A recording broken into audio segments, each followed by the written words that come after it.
Imagine your map taking notes on you and spilling the tea at the end of the session. Welcome back to AI-powered mapping for the ArcGIS web developer. Today we are going to turn our map sessions into a tiny story. So we'll track how many times you click, how far in and out you zoom, and where you end up. Then AI will give us a fun, playful recap of our session. Okay, we have our starter code with the map, the button, and the recap card. So now I'm going to walk through the JavaScript. First, I'll set my API key for Gemini, then grab references to the map, the end session button, and the recap elements. Next, I create a small stats object. This tracks how many clicks the user is going to make, the minimum and maximum zoom, and the last center of the view. Now, when view on ready resolves, I'll grab the starting zoom and center and use those to initialize the stats. Inside the same block, I listen for ArcGIS view click to increment stats.clicks and ArcGIS view change to update the min and max zoom and the latest center.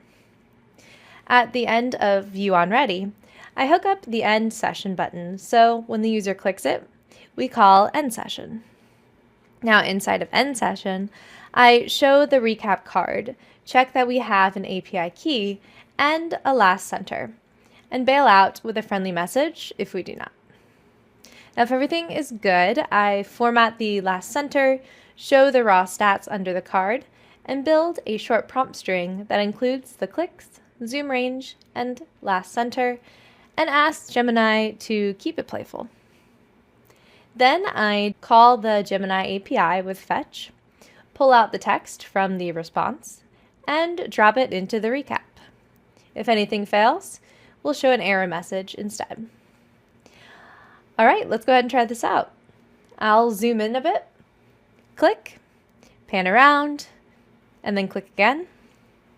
And now that I'm done with my session, I'll click the button, and I can see the AI session recap below. And there we have it. We now have a map that quietly watches our little bit of exploration and then gives you a fun recap at the end. Be sure to come back tomorrow for more AI and mapping tips and tricks. Happy coding!